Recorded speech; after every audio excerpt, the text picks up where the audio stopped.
Most commercial metals are manufactured and used in either of two conditions, cast or wrought. There is a third condition, sintered powdered metals, but the vast majority of parts are either cast or wrought. Occasionally, sintered parts become wrought through hot working. Cast and wrought products originate from liquid metal, cast as a part, which is then used as cast, or machined to a final form. Another form of processing is to cast the liquid metal as an ingot, a continuous cast billet, or slab. In this unfinished form, the ingot will be wrought to a smaller size, that is, hot worked to a nearly finished shape, and then subjected to other finishing operations. A great many metallurgical changes can occur during this process of casting and working. Discontinuities and conditions are sometimes carried through the processing to the finished part, and these discontinuities in the normal physical structure or configuration of a part play key roles in failure. A great many factors influence the quality of metal castings and manufactured parts. These factors include pouring temperatures and coefficients of thermal conductivity, expansion, contraction, chemical analysis, the accuracy of molds and dies, proper shrinkage allowances, dryness of molds, the design of the casting, and the method used to pour liquid metal into the mold cavities, the design of the gates and risers that control the liquid metal supply. These are only a few of the factors affecting the quality of castings. There are many more complex and interactive factors, so it is not surprising that very high casting quality is often difficult to achieve. For many types of service, however, the imperfections in castings may be of little or no concern. The parts may function well and do the job without failure. But even so, the imperfections are usually still referred to as casting defects. Appearance may be unsatisfactory. Further processing, such as machining, may be more costly. Many of the defects can be easily corrected by blast cleaning or by grinding. Others are far more difficult to remove, and yet the casting itself can be acceptable in some locations. The term defect is used in a broad sense, generally applied to cast and wrought products when its magnitude is large enough to cause rejection and scrapping, or when it contributes to the failure of a part. The terms imperfection and discontinuity are usually acceptable but not preferred. Sometimes all of these terms, defect, imperfection, and discontinuity, are used interchangeably. What is so important in failure analysis is that all these defects and imperfections do exist in castings and wrought metals, and since they do exist, they should be readily recognized and identified during an examination to determine their effect on the performance of the part. Defect terminology. In order to standardize the terminology used to describe casting defects, the International Committee of Foundry Technical Associations, the ICFTA, identifies defects by 7 basic classes. Class A defects consist of metallic projections. Class B, cavities in the casting. Class C, discontinuities, which can be cracks or fractures, misruns, metal laps, and cold shuts. Class D, defective surface. Class E, incomplete casting. Class F, incorrect dimension. And Class G, inclusions or structural anomalies. Any of these 7 types of casting defects may interfere with normal manufacture and service usage. Class E, the incomplete casting, is usually worthless and rejected before further processing. Functionally, the most serious defects are Type B, cavities, Type C, discontinuities, and Type G, inclusions or structural anomalies. These are the casting defects that may cause failure in the finished product. Each of the 7 types of class defects is divided into a series of subclasses with more specific and definitive identification. The specific defects described in all 7 classes can interfere with normal manufacture and usage, But since the Class B cavities, the Class C discontinuities, and Class G inclusions or structural anomalies are the most serious and cause the most failures in castings, we will concentrate on these three classes in this program. Class B cavities. The Class B100 series describes cavities with generally rounded, smooth walls visible to the naked eye. These are blowholes and pinholes. Subclass B110 are the blowholes and pinholes internal to the casting, not extending to the surface. B110 cavities, therefore, are discernible only by special methods, or revealed by machining or fracture of the casting. Whether external, that is, discernible on the surface of the casting, or internal, blowholes and pinholes are essentially spherical. Blowholes are generally the largest cavities. They are usually isolated. Pinholes, the smallest cavities, appear in groups of varying dimensions. The interior walls of blowholes and pinholes can be shiny, more or less oxidized, or in the case of cast iron, they can be covered with a thin layer of graphite. The Class B110 blowholes and pinholes, those internal to the castings, are the result of solidification before the entrapped gas bubbles can escape. Very simply, the gas bubbles are trapped in the liquid metal and remain there after the metal solidifies. They are frequently referred to as gas porosity. They may also be evolved as the molten metal cools during solidification. Blowholes can be seen on the interior diameter of this partially machined gray iron cylinder liner cast in a green sand mold. If the water content in the mold is too high, or if water condenses on the mold surface, steam porosity will form on the surfaces of the casting. If the cavities are severe or critically located, they may contribute to fracture, corrosion, or other forms of failure. The Class B120 defects are similar to B110, except they are present on or near the surface. Gas porosity is usually at the surface. If bubbles already intersect the surface, they will be potential stress raisers. If machining the surface metal exposes the gas bubbles to high surface metal stresses, they can become serious defects. The 200 series of Class B cavities have rough walls. They are usually called shrinkage cavities. The rough walls are caused by dendrites, the small fir tree-shaped crystalline structures where the final solidification occurs. Since these dendrites have metal only on one side, they are free to grow into their natural shape without interference from other growing crystals. Subclass B210 cavities are open shrinkage cavities. Sometimes they penetrate quite deep into the casting and are usually at the last location to solidify. In most cases, this final solidification takes place at the thicker sections of the casting where the cooling is slower, unless some other region of the casting has been kept hot by other means. Ideally, there should be a sufficient reservoir of extra hot liquid metal at the top of the mold to feed these thick sections and prevent the formation of cavities. The reason for hot tops on ingot molds is to minimize pipe at the top of the ingot and reduce the amount of cropping required. Pipe is the name for the funnel-shaped shrinkage cavity that forms at the top of the ingots. This is a fracture through a shrinkage cavity in a low-carbon steel casting. Note that the cavity reached the surface of the casting. The very rough fir tree structure of the dendrites can be clearly seen. Subclass B220.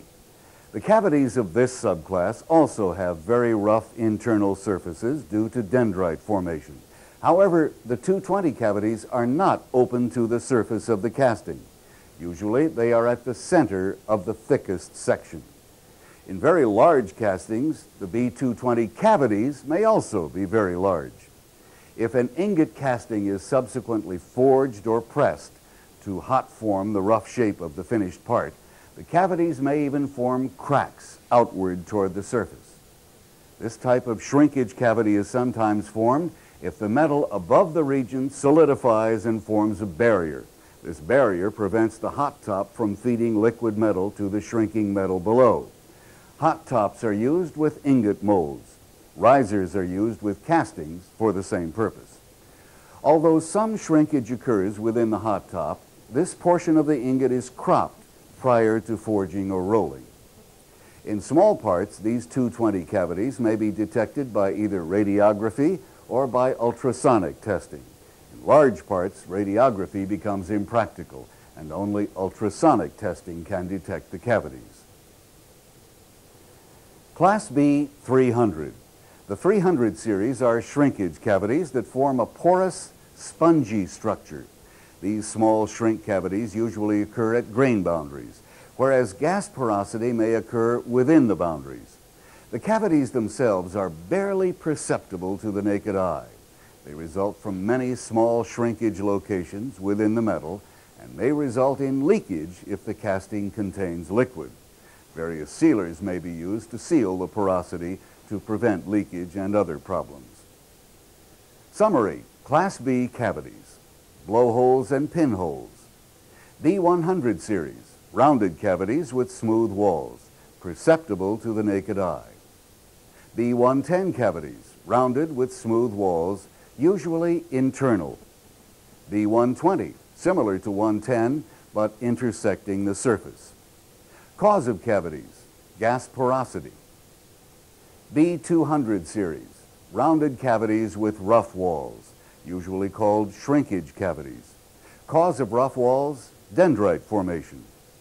Subclass B210, open shrinkage cavities.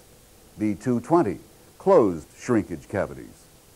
220 shrinkage cavities can be detected by radiography or ultrasonic testing. Class B 300 cavities, shrinkage cavities forming a porous, spongy structure, barely perceptible. Class C, discontinuities. The Class C types of casting defects are cracks. They are described as discontinuities or cracks and fractures caused by external mechanical forces or by excess shrinking stress during cooling. Mechanical ruptures usually occur in a part at the intersection of two sections. The discontinuity can result from many causes. For instance, dropping a brittle casting on the floor or fracturing the casting during shakeout from the mold. Just about any kind of mechanical damage can result in a C100 type of discontinuity. If the fracture surface is oxidized, this shows that the fracture occurred while the casting was still hot enough to react with the air. Class C 200 discontinuities are cracks or fractures resulting from cold cracking or tearing. They are usually called cold tears because they are caused by internal stress at temperatures too low to cause oxidation of the fracture surfaces. One source of these stresses is the volume change attendant with crystallographic transformation that occurs in steel as it cools through the 1300 degree Fahrenheit range. These cold tears are brittle fractures. Since they are brittle, they usually have square edges rather than the characteristic 45 degree shear lips typical of ductile fractures. The subclass C220 discontinuities are classified as hot tears. Hot tears may occur in the mold while the casting is still hot. External cracks oxidize by contact with the air. What happens is that the casting is left to cool, but is prevented from shrinking freely by the mold. The shrinkage continues, however, even though restrained by the mold. The result is tensile residual stresses within the casting. The hot tear in this tubular steel casting was caused by inadequate core collapse during solidification. The overly solid core restrained the shrinkage, causing residual tensile stresses to form in the circumferential direction as the metal cooled. If the tensile stresses are high enough, cracking or fracture may occur. Since the Class C 200 cracks and fractures are primarily the result of uneven cooling, it is often possible to prevent them by design changes or casting process changes. Straight sections under restraint can develop high tensile residual stresses that may cause cracking or fracturing. Gradual changes in geometry are preferred over abrupt changes. And fracture can sometimes be prevented by designing curved sections. Wheels cast with straight spokes, for instance, tend to crack and fracture. Years ago, foundrymen discovered that spokes cast in a C or an S shape were far better, even though there was a slight distortion. The curved sections tend to distort and straighten slightly when the casting shrinks during solidification and cooling. The principle of letting the part float with minimum restraint can also be used to solve other thermal expansion and contraction problems. The Class C 300 discontinuities are caused by lack of complete fusion when two streams of molten metal meet. The edges are generally rounded, indicating that poor contact was made between the various metal streams as they filled the mold. Subclass C 310 discontinuities are usually called cold shuts. They are formed in a vertical plane as two different streams of metal meet after flowing from two different regions of the mold cavity or around a core. Ideally, the metal streams should join and completely fuse together, leaving no trace of the meeting site. But if the fusion between the two streams of metal does not occur, a plane of weakness is formed. If the molten metal is not hot enough to completely join or is covered by an oxide skin, the cold shut may result. The cold shut may cause leakage, bursting of a pressure vessel, or another type of serious fracture. Subclass C 320 is a horizontal lack of fusion. This is usually the result of an interrupted pour in which the lower part of the casting starts to solidify before the rest of the metal can be poured into the mold cavity. These defects can be avoided by providing an adequate supply of liquid metal throughout the pour, using larger ladles, for instance, or additional risers. The difference between a 310 cold shut and a 320 is the horizontal orientation. Summary: Class C discontinuities. C100 series, cracks and fractures caused by external mechanical forces. C200 discontinuities, cracks and fractures caused by cold cracking and tearing due to stresses within the casting. C210, cold tears. C20, hot tears. C300 discontinuities, lack of fusion between two streams of molten metal. C310, vertical cold shuts. And C320, horizontal cold shuts. Class G, inclusions and structural anomalies. The inclusions described in the G100 series are metallic and non-metallic. The inclusions exist in various sizes and are distinctly different from the base metal in structure and color. And the inclusions have properties very different from the base metal. The defects are usually buried within the casting and sometimes appear after machining or fracture. Subclass G111 metallic inclusions can occur if a foreign fragment of a dissimilar metal or a higher melting temperature metal enters the mold cavity either prior to pouring or during pouring. For example, a small piece of steel might fall into a mold or die. Aluminum is then poured. The melting point of aluminum is about 1200 degrees Fahrenheit. Steel, 2800 degrees. The aluminum will surround the steel, but not always dissolve it. The steel fragment, then, is an exogenous metallic inclusion with mechanical and chemical properties completely different from the aluminum. If machining or wear should expose this steel fragment to the environment, the result could be corrosion of the aluminum by a galvanic coupling of the two metals. Subclass G112 imperfections are also metallic inclusions, but the metal is the same composition as the metal of the casting. These inclusions are often the result of splashed metal, drops of metal that solidify on the mold wall. The droplets remain solid and are not remelted by the mass of molten metal that follows with the pour. The drops of metal are usually spheroidal in shape, hence the name cold shot.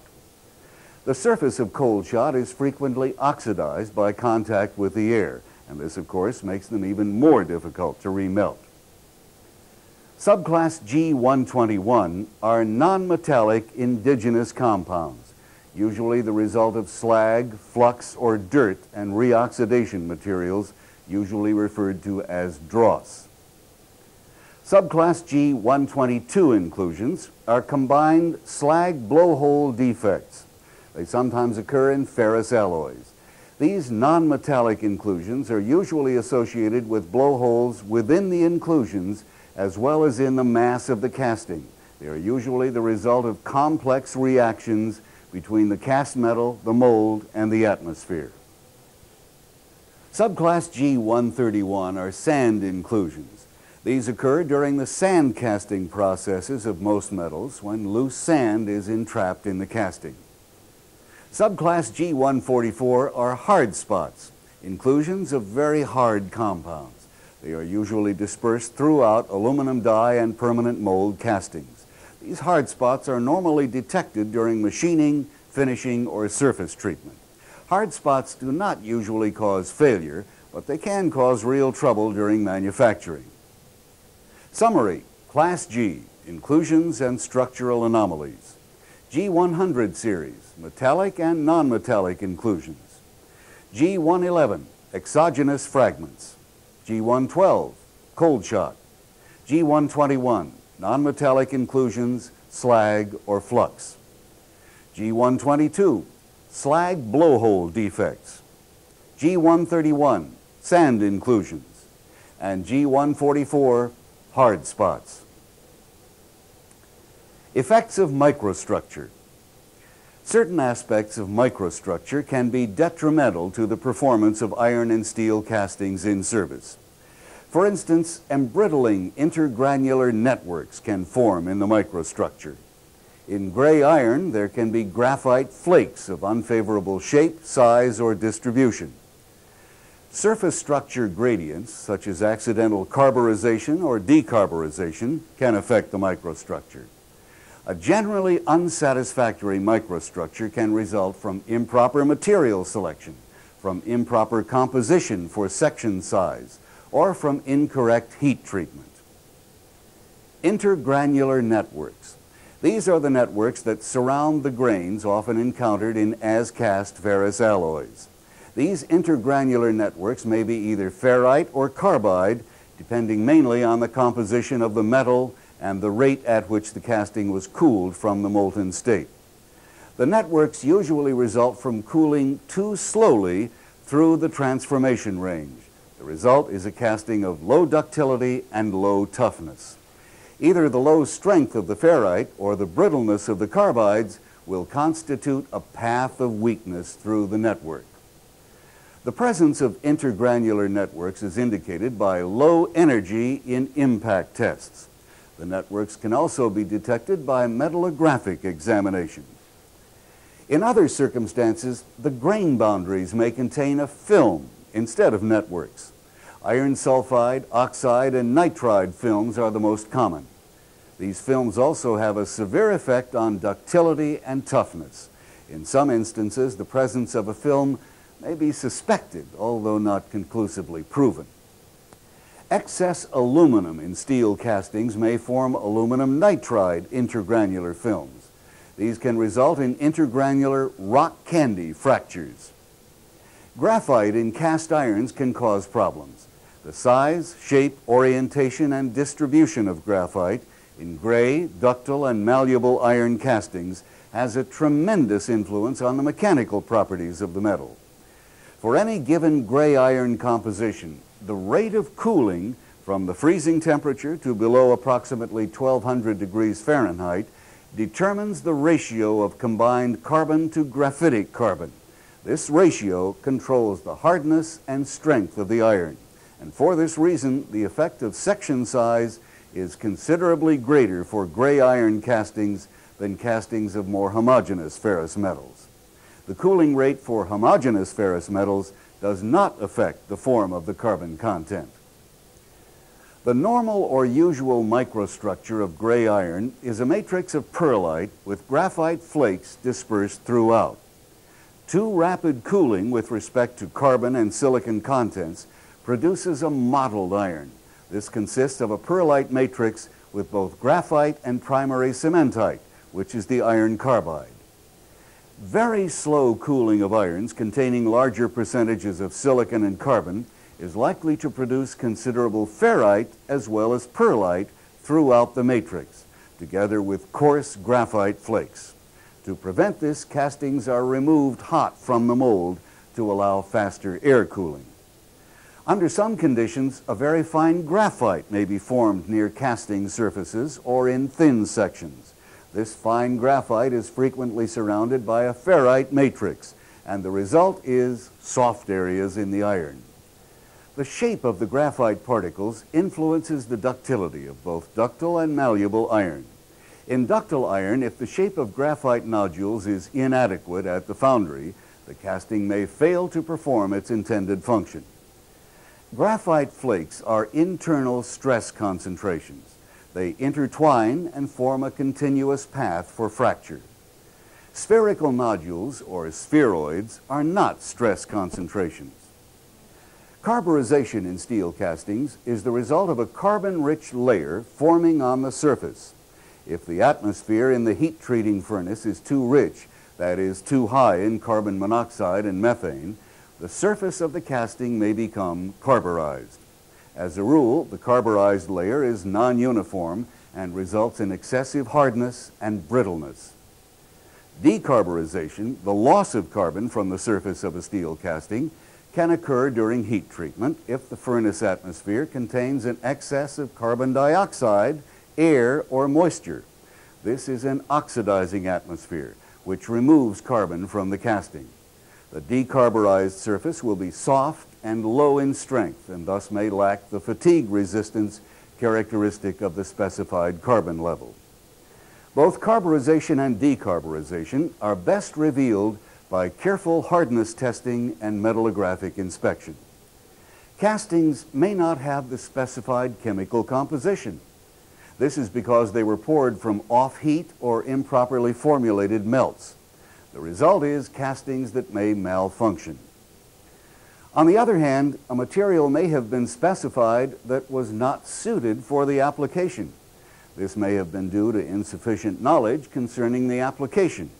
At any rate, improper chemical composition and unacceptable mechanical properties are not considered casting imperfections, although they may be responsible for unsatisfactory performance in service. Mechanical properties. The selection of a steel or iron composition that will develop the required properties as cast or respond suitably to heat treatment is also more complex for castings than for wrought products. Here again, section thicknesses and microstructures developed during cooling must be considered. Castings that cannot be heat treated to meet mechanical property specifications are considered unacceptable, regardless of whether or not they are free of the common types of imperfections. In a casting, the presence of significant residual internal stresses may be detrimental. Residual stresses can result from local yielding imposed by thermal gradients created during processing. These gradients may be caused by local cooling when the casting is very hot in the mold or during shakeout. The gradients can also be formed in quenching from heat treatment or by local heating in repair or assembly welding.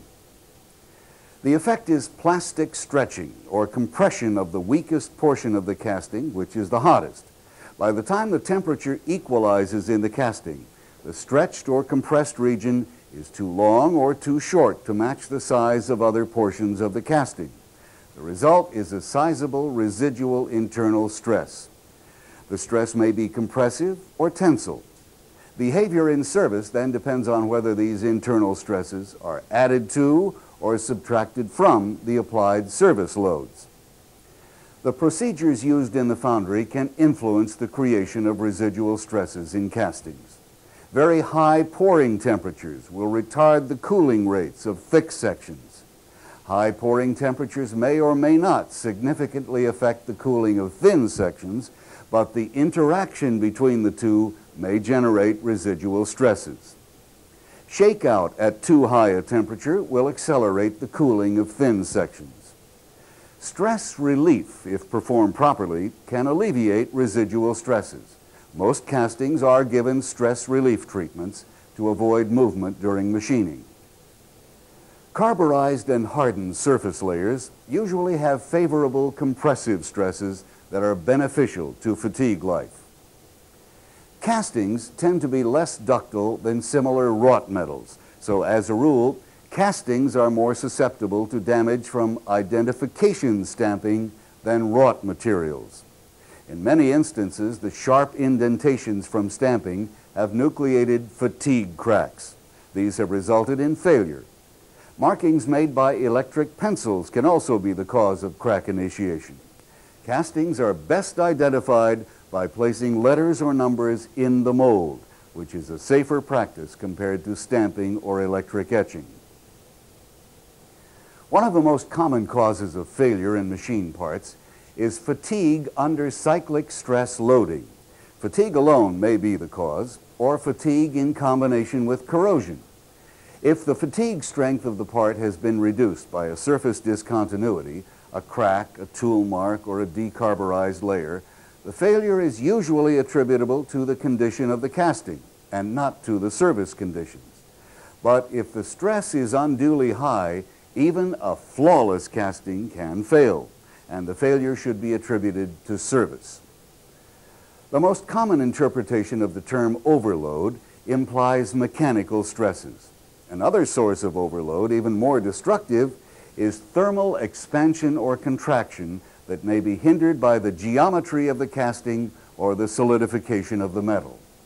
During cooling, for instance, a casting will contract unharmed, pulling the resisting obstacles toward each other, or will plastically deform or tear, or may develop unfavorable residual stresses.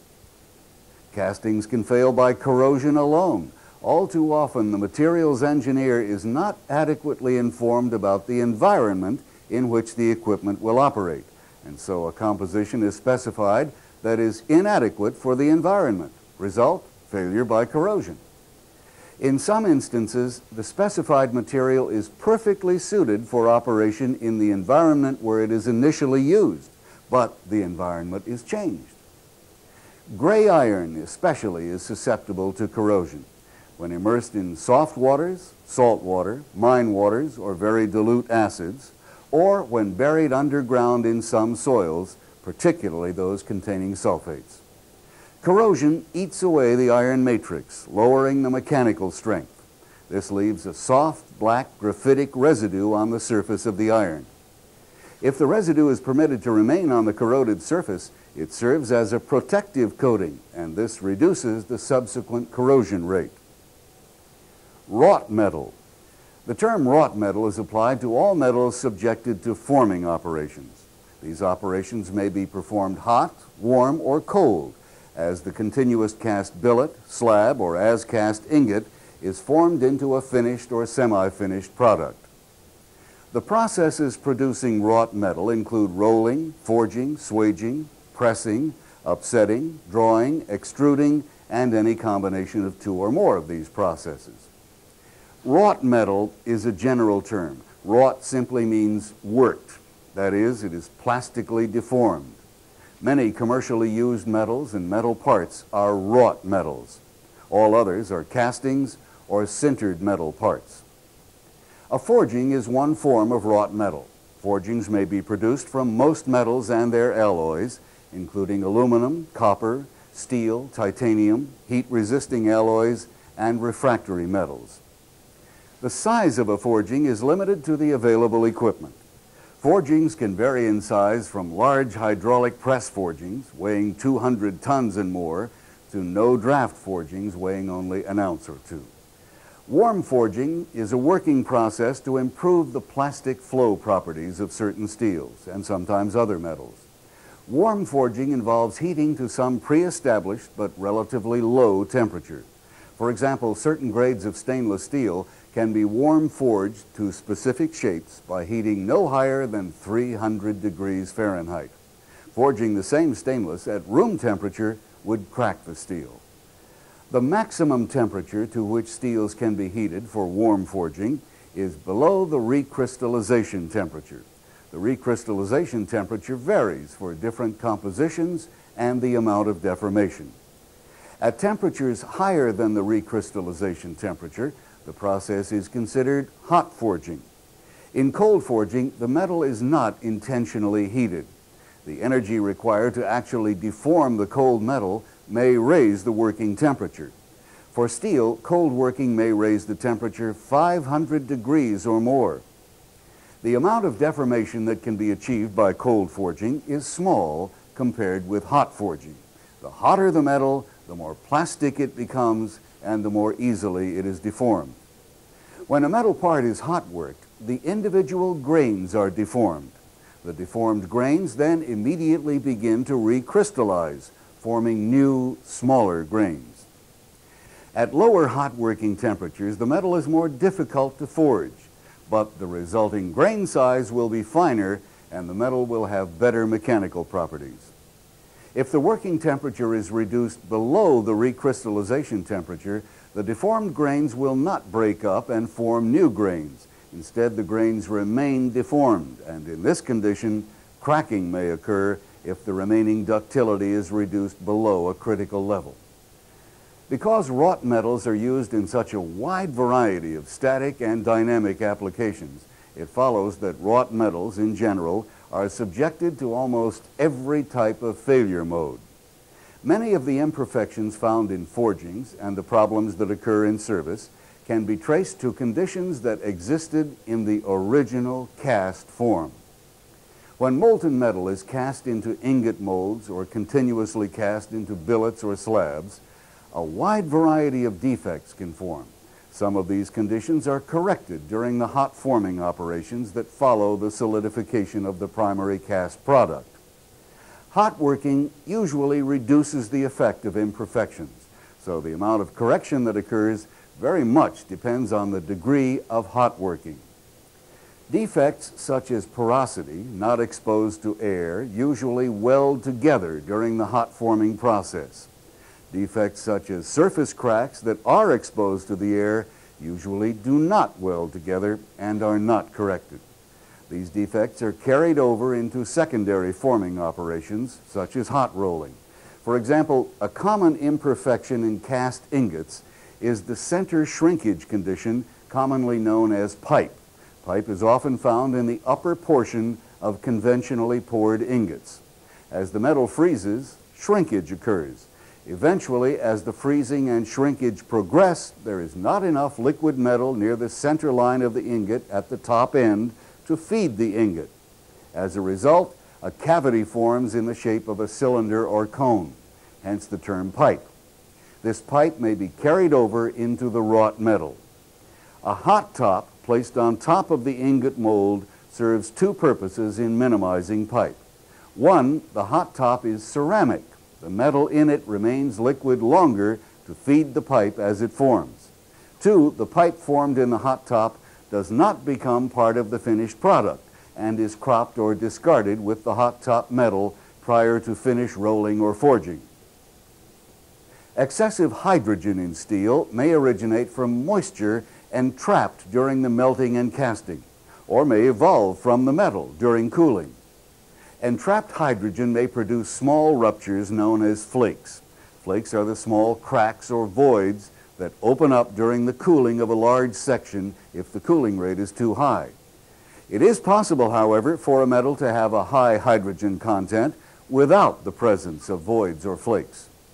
Hydrogen generally causes embrittlement of the metal along selective paths. Hydrogen embrittlement drastically reduces the resistance of a wrought part to crack propagation when it is subjected to fatigue, stress, corrosion, or steady loads. In modern practice, hydrogen is generally removed from steel by various ladle or stream vacuum degassing processes. Non-metallic inclusions, such as sulfides and oxides, invariably become part of the ingot unless proper melting techniques are used. Even though several intermediate hot working operations may be involved, which drastically change the shape of these particles, the inclusions are carried on to the forgings or rolled products. Another form of imperfection is seams in rolled or forged products. Seams are perpendicular to the surface. They appear as closed-up longitudinal surface cracks. Seams can be caused by hot surface tears in the original ingot and embedded scale that has been torn out, leaving a cavity with oxidized walls. Seams may also result from discontinuities in the ingot. Blowholes near the surface become oxidized and thus are prevented from healing during further work. When a metal is plastically deformed by mechanical working, preferred orientations in wrought products can develop. Preferred orientations consist primarily of mechanical fibering, brought about by the alignment of nonmetallic inclusions, voids, chemical segregation, and second phase constituents. Alignment occurs in the main direction of mechanical working. This causes the metal to exhibit different mechanical properties in different directions. This is the property of anisotropy. Direct evidence of mechanical fibering can be revealed by deep etching. The fibering is often present in the form of slag stringers in wrought iron or pearlite banding in steels. Metallographically, fibering can be seen as elongated grain structures and flow lines in steels. Any of these obvious displays of structural anisotropy is an indication of measurable differences in the mechanical properties between the longitudinal and wide or short transverse directions of the metal. Probably the most dramatic evidence for mechanical fibering effect is in fracture phenomena. Anisotropy of fracturing in wrought products is common. It occurs in both ductile and brittle materials and occurs in some that are essentially pure metals. Forging bursts are most common in large forgings. During open die forging, substantial tensile stresses are produced perpendicular to the applied compressive stress. Where the material contains a weak point due to inclusions or discontinuities of some kind, the tensile stresses can be sufficiently high to fracture the metal internally, particularly if the forging temperature is too high. Non-uniform heat through the cross-section is another cause of forging bursts. These internal imperfections may go unnoticed in the forged part unless rigid inspection procedures are followed. Laps, which are also called folds, occur as the result of the hot metal being folded over on itself. This lap or fold is then forged into the surface. The oxide present on the internal surface of the lap prevents the metal in the crevice from joining. This creates a discontinuity with a sharp root and a stress concentration. Unlike seams, laps are at an acute angle to the surface. Elimination of laps may require redesign of the forging dies. Failures in wrought metal. Any wrought metal part may fail by any of 4 different causes. The part or assembly may also fail by any combination of these causes. 1. Surface overload or abuse. 2. Faults in design. 3. Material selection. And 4. Material imperfections, which include flaws from rolling or forging. Surface overload is, of course, the most obvious type of failure and the easiest to prevent or rectify. However, investigations reveal that most often more than one basic mechanism generally contributes to the overall failure. For example, fluctuating stresses may cause a fatigue crack to develop and grow. The crack may then lead to overload fracture when the remaining section is too weak to carry the load. With this relationship in mind, failures associated with design may be broadly classed under a number of different headings. Basic faults in design concept, use of unsuitable materials, improper specification of welding design and procedure, and fatigue due to stress raisers. A large percentage of design-induced failures are due to stress concentration. Parts and assemblies usually contain notches, fillets, holes, and similar irregularities that concentrate and increase the stresses in certain areas. Stress corrosion cracking, hydrogen embrittlement, and fatigue cracks initiate from stress concentrations at sharp corners, small radii, and abrupt changes in section size. Most wrought metals are considered notch sensitive. That is, their potential strength and integrity can be seriously impaired by the presence of notches. But the magnitude of notch sensitivity is not equal for different strength levels. The higher the strength of the metal, the more sensitive it is to stress razors. Therefore, the increase in fatigue strength that might be obtained by using higher strength materials could be nullified or even be disadvantageous when the design incorporates sharp notches or fillets. Therefore, when failure is caused by a sharp corner or notch that reduces the fatigue strength of the part, the first step in constructive action should be to correct the design deficiency. Never attempt correction by using a higher strength metal without a correction in design. Some metals are particularly sensitive to anisotropy in wrought products and parts. In higher strength metals, particularly aluminum, careful attention must be paid to the location of end grain resulting from the forging operation. End grain is particularly sensitive to fatigue loading and must not be present in a critical location of the part. Selection of material for a particular forging is usually interrelated with design. Proper selection of material requires full knowledge of the stresses to which a given component will be subjected and the nature of the environment in which it will operate. When a component fails purely from fatigue and has been diagnosed as a pure fatigue failure, a change of material may or may not be the answer. More often, a change of material is not the answer. There are exceptions, but when fatigue is the cause of failure, the most likely suspect is design.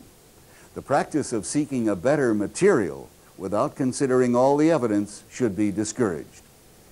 In many instances, however, failures occur where materials have been underspecified. This sometimes happens when standardization practices are overly aggressive. Failure analysis of a wrought metal part may include a search for excessively large or numerous non-metallic inclusions. The number of failures which can be attributed to the presence of inclusions or segregation is relatively small, but in some instances they have been solely responsible for the failure. In other cases, the real reason for failure is not evident, but because inclusions are found, they are immediately cited as the cause and used as the scapegoat. In reality, inclusions are seldom the sole cause for failure, and yet the possible effects of inclusions should not be minimized in a failure analysis. The principal factors affecting the properties of metals are the alloying elements and the microstructure. In some cases, small deviations from the optimum processing procedures, including alloying or heat treating, can produce large discrepancies in the final properties of forgings. The discrepancies result from insufficient or excessive alloy composition and incorrect microstructure for a particular application.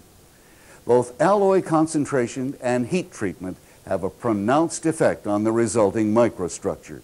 In steel, for instance, the higher the tempering temperature of a martensitic structure, the greater its ductility and notch toughness. Correspondingly, the hardness and strength of the steel decreases as the tempering temperature is increased. A major difficulty encountered with the heat treatment of large forgings and with small forgings of intricate shapes is uniform quenching. Depending upon the size and shape of a part, the quenching rates can vary significantly within the part. The resulting microstructure can consist of a combination of structures that may ultimately contribute to weakening the metal.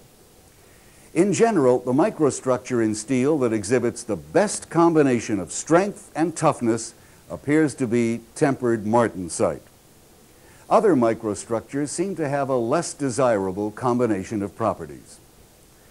In addition to the several types of flaws that can be created or perpetuated during forging operations, laps, folds, seams, cracks, and tears, one of the most prevalent flaws is forged-in scale.